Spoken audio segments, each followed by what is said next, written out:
اعوذ باللہ من الشیطان الرجیم، بسم اللہ الرحمن الرحیم۔ جیسا کہ آج ہم ایک زندگی کے بہت ہی اہم ٹاپک پہ بات کریں گے۔ ٹاپک کچھ اس طرح کا ہے کہ ہر مسئلے کے پیچھے کچھ نہ کچھ ریزن ہوتی ہے، یعنی ہم دنیا کو تو دیکھ رہے ہیں لیکن ہم جس اینک سے دیکھ رہے ہیں اس کو نہیں دیکھ رہے، یعنی اس اینک کو پر توجہ نہیں کر رہے کہ ہمیں ہر واقعہ کے پیچھے کی ریزن کا پتہ ہونا چاہیے۔ ہم بغیر جانے اس پر کسی پر الزام لگا دیتے ہیں، تنقید کر دیتے ہیں۔ تو آج اسی کے ٹاپک پر تھوڑی سی روشنی ڈالیں گے۔ تو سب سے پہلے میں جناب آصف حسین سے گزارش کرتا ہوں کہ وہ اپنی اظہار خیالات کریں، اس پر روشنی ڈالیں۔ بسم اللہ الرحمن الرحیم۔ دراصل بات ایسی ہے کہ لوگ جیسے خود ہوتے ہیں ویسے دوسروں کو سمجھتے ہیں۔ ایک چوری کرنے والا اور ایک دودھ میں پانی ملانے والا، وہ یہ سمجھتے ہیں کہ دوسرے لوگ بھی مکار ہیں، چلاک ہیں، اور جس طرح ہم دوسروں کو دھوکہ دے رہے ہیں تو وہ بھی اسی طرح دھوکہ دیتے ہیں۔ تو آج کے دور میں نا کوئی کسی پہ ٹرسٹ نہیں کرتا، یعنی آج کے دور کے نوجوان کا کردار یہ ہونا چاہیے کہ اگر کوئی پڑوسی عمرے پہ جائے نا اور اس کی جوان بیٹیاں گھر ہوں اور کہے کہ مجھے کوئی ایک حفاظت کے لیے، ان جوان بیٹیوں کی حفاظت کے لیے بندہ چاہیے، تو نوجوان کا کردار یہ ہو کہ وہ اس قدر اخلاق کے اعلیٰ درجے پر ہو کہ وہ بندہ کہے کہ یہ بندہ ہے جو میری بیٹیوں کی رکھوالی کرے گا۔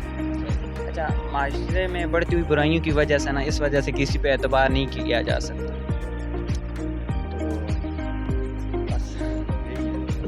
جی آصف صاحب، آپ اچھا صحیح فرما رہے ہیں۔ تو اس حوالے سے میں وسیم اکرم صاحب سے بھی رائے لوں گا کہ کیا ریزن ہے کہ لوگ کیوں نہیں ایک دوسرے کو سمجھ پاتے اس دنیا میں؟ بسم اللہ الرحمن الرحیم۔ پہلے شیخ صاحب نے بات کی تھی کہ جو لوگ ہیں بات کو سمجھتے نہیں ہیں اور بغیر سمجھے ہی آگے بات کو پھیلا دیتے ہیں۔ تو اس پر قرآن پاک نے بھی کہا ہے کہ اے ایمان والو، جب تمہارے پاس کوئی فاسق آئے کوئی خبر لے کر، تمہیں چاہیے کہ اس کی اچھی طرح جانچ پڑتال کر لو، تاکہ ایسا نہ ہو کہ اس بات کی وجہ سے بعد میں لڑائی جھگڑا پیدا ہو۔ آج یہ قرآن نے ایک رول بتا دیا، ایک اصول بتا دیا کہ جب کوئی بندہ آپ کے پاس آ رہا ہے، کوئی خبر آپ کو دے رہا ہے، تو آپ کو چاہیے اس کی اچھی طرح جانچ پڑتال کر لیں۔ جس طرح آج کے دور میں ہے کہ ریسرچ، قرآن یہ ریسرچ کی ہی دعوت دے رہا ہے، ٹھیک ہے نا، کہ بعد میں ایسا نہ ہو کہ آپ بھی شرمندہ ہوں، کوئی ایسا کام آپ سے ہو جائے کہ آپ اپنے کسی مسلمان بھائی کو نقصان پہنچا دیتے ہیں، ٹھیک ہے نا، تو پھر آپ پچھتائیں گے۔ تو اس سے پہلے بہتر یہی ہے کہ جب آپ کوئی کارروائی کرنے جا رہے ہیں، جب آپ کسی کے بارے میں سنتے ہیں، تو سب سے پہلے اس کی اچھی طرح تفتیش کر لیں، تحقیق کر لیں۔ باقی جو دوسرا سوال تھا کہ لوگ ایک دوسرے پر ٹرسٹ کیوں نہیں کرتے، یہ آج کا کہہ سکتے ہیں ایک المیہ ہے۔ اس کی وجہ یہ بھی ہو سکتی ہے کہ کہتے ہیں نا کہ دودھ کا جلا چھاچھ کو پھونک پھونک کر پیتا ہے۔ کچھ لوگوں کے دھوکہ دہی کی وجہ سے، کچھ لوگوں کی مکاری کی وجہ سے، کچھ لوگوں کے فریب کی وجہ سے یہ ہوتا ہے کہ انسان دوسرے جو عام فہم لوگ ہیں، جو عام لوگ ہیں، جو حالانکہ اچھے لوگ ہوتے ہیں، ہم ان برے لوگوں کی وجہ سے اچھے لوگوں پر بھی ٹرسٹ کرنا چھوڑ دیتے ہیں۔ میں تو یہی سمجھتا ہوں۔ بھائی وسیم نے بہت اچھی بات کی ہے۔ یہ دیکھیں، وہ میں پہلے بات کر رہا تھا کہ ایک دودھ میں پانی ملانے والا وہ یہ سمجھتا ہے کہ سارے لوگ مکار اور چلاک ہیں، تو میں نے مکاری چلاکی کر لی تو کیا فرق پڑتا ہے۔ دیکھیں، ہاتھ کی 5 انگلیاں ہیں، یہ برابر نہیں ہیں، حالانکہ یہ ایک ہاتھ سے خون لیتی ہیں۔ اسی طرح تمام لوگ جو ان سے ہوتے ہیں نا وہ برابر نہیں ہوتے۔ ہر ایک کے بارے میں رائے قائم کرنے سے پہلے تحقیق کر لینی چاہیے کہ یہ بندہ ہر بندہ ایک طرح کا نہیں ہوتا۔ جی آپ دونوں ہی صحیح فرما رہے ہیں، اور میں بھی اس میں تھوڑی سی روشنی ڈالنا چاہوں گا۔ میں آپ کے سامنے ایک اگزامپل پیش کرتا ہوں کہ ایک ٹرین جا رہی ہوتی ہے اور اس کا ایک جو ڈبہ ہوتا ہے، لوگ خاموشی سے بیٹھے ہوتے ہیں، کچھ اخبار پڑھ رہے ہیں اور کچھ موبائل میں لگے ہوئے ہیں یا کچھ ویسی سوچوں میں گم ہیں۔ یعنی مختصر یہ کہ اس ڈبے میں بہت ہی خاموشی چھائی ہوئی ہے۔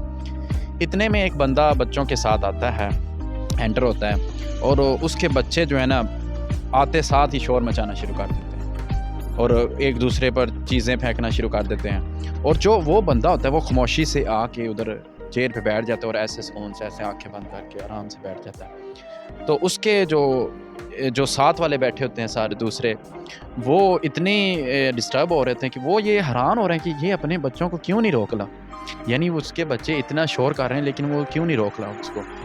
تو وہ لاسٹ میں جب ان کا وہ صبر کا جو پیمانہ ہے وہ ٹوٹ گیا، تو انہوں نے پوچھا تو بھائی آپ اپنے بچوں کو کیوں نہیں روک رہے؟ ایک ساتھ والا جو بندہ اس کے ساتھ بیٹھا وہ پوچھ رہا تھا کہ آپ کیوں نہیں روک رہے ان کو؟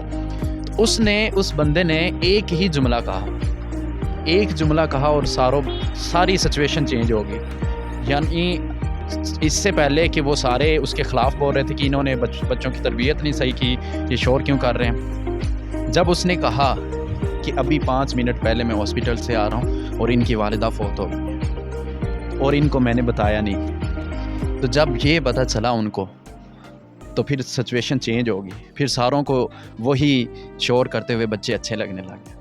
تو یہ چیزیں ہیں۔ تو ناظرین، مسئلہ یہ ہے کہ ہم چیزوں کو جانتے نہیں ہیں، اس کی حقیقت تک نہیں پہنچتے، تو یہی ریزن ہے ہم ایک دوسرے کو سمجھ نہیں پا رہے۔ جس طرح شیر نے بات کی کہ لوگ پہلے جو تھے کہ بچوں کے شور سے تنگ ہو رہے تھے، بعد میں وہی ان کا شور اچھا لگنے لگا۔ مطلب کہنے کا یہی ہے کہ جب انسان کا پرسپیکٹیو چینج ہوتا ہے، تو جب ہوتا ہے نا کہ سکے کے 2 رخ ہیں، جب انسان دونوں رخ سے دیکھے گا تو اس کو اصل حقیقت کا پتہ چلے گا۔ جب ایک رخ سے دیکھ رہا ہے تو اس کو پتہ نہیں ہوتا، تو وہ سمجھتا ہے کہ یہ غلط کر رہے ہیں، جب کہ دوسرے رخ سے دیکھے گا تو اسے پتہ چلے گا نہیں، یہ جو کر رہے ہیں اصل ان کے پرسپیکٹیو سے وہ درست ہے، وہ ٹھیک ہے۔ That's a point. یہ آپ کچھ کہنا چاہیں گے؟